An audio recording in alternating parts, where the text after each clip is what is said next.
Hey everybody. Hey, thanks for tuning in and watching another one of Robin Marvey's videos. Today we're going to focus on a place called Williams Fork Reservoir. And before I do, I just kind of want to say, as you can see in the background, those are what they call the flat irons. And we're in the city of Boulder today, actually at the East Boulder Community Park. And we're fixing to have some breakfast, and then I've got to run some errands.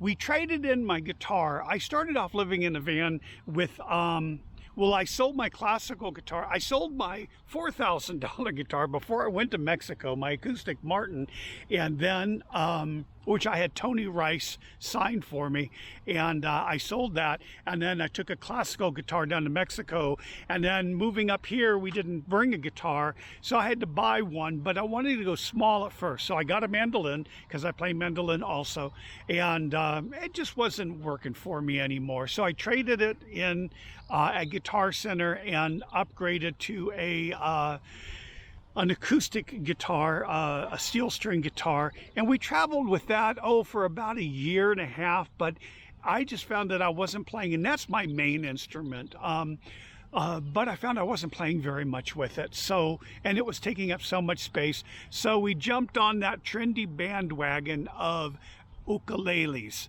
and so we now have an ukulele which Marvey is learning to play, and I'm teaching her, and I'm more interested in not singing. As you can tell, my voice has never been great, but it's really bad now, and it's getting worse, so it's really painful to sing, and I'm not saying for me to sing, but for people to listen, and so I decided I just want to work on some jazz stuff on ukulele, and so I'm really excited about that. So we may have something coming up in a couple months with that. Let me see. So we left Boulder and went to this place called Williams Fork Reservoir several weeks ago. Got some images, came back, and no luck. We tried to go fishing, but there was absolutely no luck. I mean, we fished every day for a week and nothing. And it's supposed to be some big fish in that lake. We did see crawfish. So we came back here, kind of hung out, did some business, and drove up to Granby, and we stayed just one night there on our way to going back to Williams Fork Reservoir, and we stayed there, and it wasn't a great campsite. Now, getting out of it was a little bit rough, but you know, we made it, and we got back on the road, and a beautiful drive up over 40 and the mountains, and on the way up there. But when you get to Williams Fork Reservoir, and I'm going to put the GPS down below. You can also look at reviews on Campendium and freecampsites.net and all the other ones. It's a very popular place, dispersed camping, but it's got beautiful views everywhere you look. There's beautiful views. You can camp down by the lake or right down by the water if there's a space available. We kind of camped higher up, and we like to be about 15-20 feet above the water, right on a cliff. Nobody was around us, and we had a lot of solitude, even though there was all of this wide open spaces, just absolutely beautiful. And you can actually camp on the other side too, which is kind of officially a campsite. I don't think they're charging at this point for that though. But it's just a beautiful lake, beautiful lake. So we got there the second time, set up our camp, and I thought, well, you know what, I have some of this orange pasty trout bait, which is kind of fluorescent-y orange, and so I put it on a good size hook and fished it off the bottom because it floats, and I set it up with the bell on and my rod. Next thing I know, in about an hour, this whole thing is just going crazy, my rod, and we ended up catching a 34-inch lake trout, which is about 14 pounds. Take a look. Lake trout. He's quite beautiful, and so he's 34 inches long, and we are going to cut a few sections of steaks, and then I'm going to fillet the rest. I don't need to show you how to fillet a fish. You can Google it and YouTube it and see all of them, but quite a beautiful fish. So probably for the next quite a few days, we're gonna have fresh trout. Lake trout is a little bit different than regular trout. It's a little bit more oily, but depends on how you cook it. It's still pretty darn good. So we're going to have this. We're still going to catch some crawfish and maybe have those on the side. And then when we run out of fish, we'll do a crawfish boil. Okay, so besides that, one thing we wanted to do was Marvy had so much fun kind of chasing the crawfish around with her hands and getting pinched and stuff, that we decided to get a crawfish trap. And we love crawfish, and we like crawfish boils with sausage, potatoes, and spices and stuff. It's corn and all of that. It's really good. So we ended up doing that too. So take a look at this. I hope you like this video. What we're going to do is we're going to use this crawfish trap. Actually, it's a minnow trap, but what I did was they have the little critters go in here, but for some reason it's conical shaped and they can't get out. And as a minnow one, it's made very little in the middle. But I cut this to be about 2 inches, 2 1/4 in diameter to let the bigger crawfish get in. And inside, in that purple area, is actually, that purple is actually a little mesh bag that you buy avocados in and stuff. And what I did was I put a bunch of dog food in there, just cheap, $2 for a big bag of, I don't know, over 6 pounds of dog food. Really cheap stuff, but that evidently, the crawfish really love that. And then after we finish with the fish, if there's anything left, I might leave it in the sun to season for a day or two, and then we'll try that too to see how that goes. But right now, let's go ahead and get this little critter in the water and see if we catch some crawdaddies.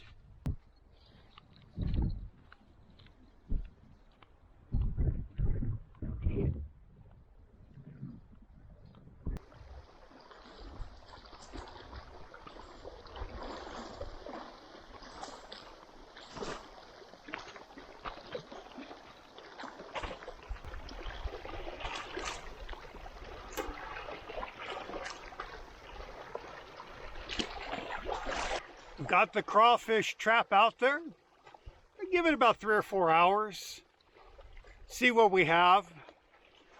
All right, so it's been almost maybe 3 hours, maybe 4, but it's around 5:30 in the evening, so I want to be able to put enough bait back into that crawfish trap. So right now, if you remember, I threw it out and it just had dog food in it. Don't know how effective that is. It's in the middle of the day, but let's check it out.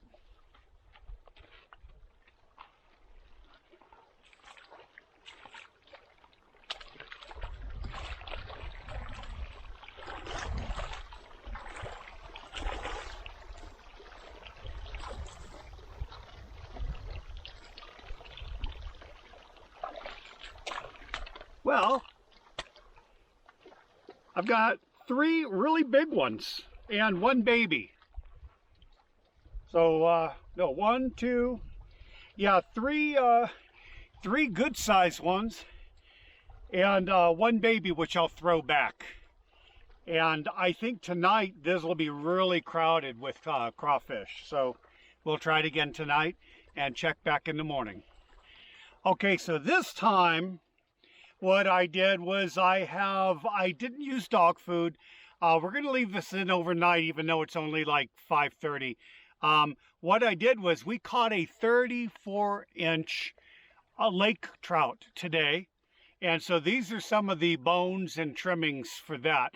So I put this back into that same mesh bag that avocados come in, suspended it from the top so they have to kind of crawl through if they want something to eat. And so we will try this and come back in the morning. Okay, it's 5:30 in the morning, almost 6 o'clock. And if you remember, I threw the cage in with just pieces of fish. Don't know if we got lucky after 12 hours. Let's take a look.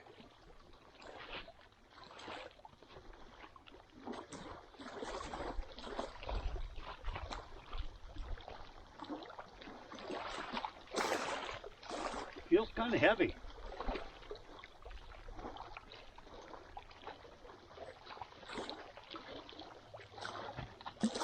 Whoa, look at that. We've got about 10 or 12 of them in there.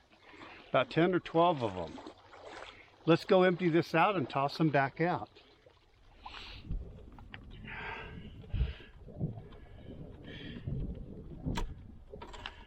Ooh, that came very close.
Okay, so we got a bunch of these crawfish.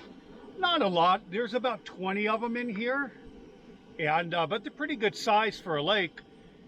So we're going to put these in this pot, but not just yet. In this pot, we have some Cajun spices like a crab boil seasoning, a Creole seasoning, and a little bit of dried shrimp.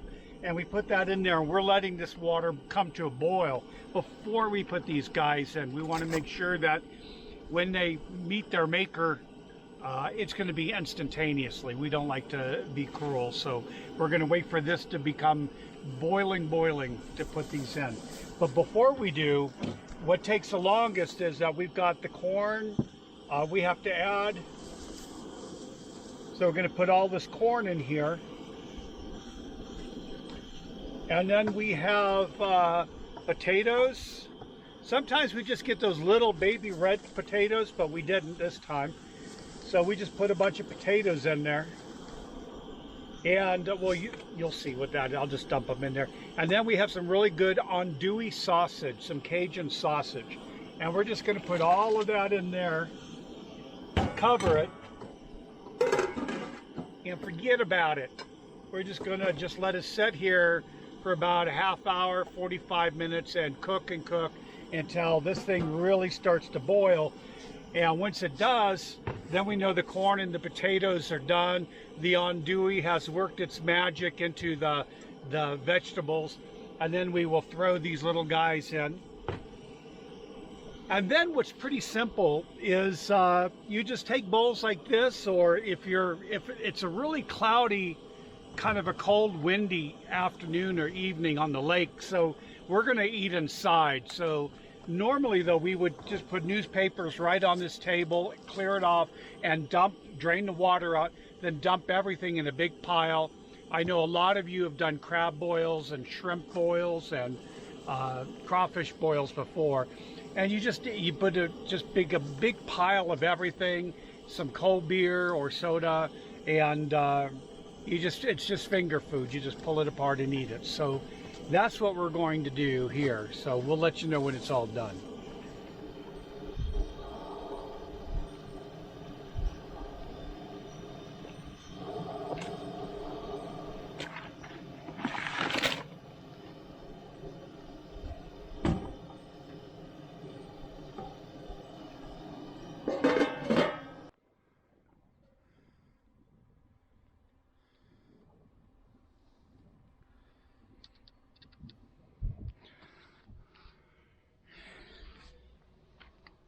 All right, and here's our dinner. Basically, you got potatoes and andouille sausage and corn and crawfish. Dinner for two. We always put just a little bit of butter on top of there to melt it. And dinner served. Bon appetit. So anyway, there you have it. There we are, and this is what we've been doing. We ate a lot of crawfish. It was really great. We ate a lot of that trout. I have to say, Jackson had to share it with us because it was just so much, and we didn't want it to waste it. So he enjoyed that too. Other than that, we're back here in Boulder for kind of banging around, trying to stick around through the 4th of July holidays, and then we're going to head back out. So if anybody knows other camping spots, thank you. I get some suggestions for the road going up to Mount Evans. One of you guys wrote in. Thanks a lot for that.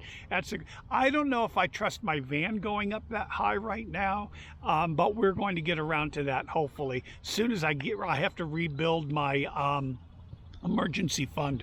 Right now it's pretty low, so if something happens to our van, we're probably going to stay in one spot till we can get that fixed. But so far everything's going great. Thanks for watching. Subscribe if you haven't subscribed. Share the videos with people you know, and if you've been to this reservoir before, or if you'd like to go, or if you have any comments about anything you've seen, let us know what you think, okay? And we'll see you guys down the road.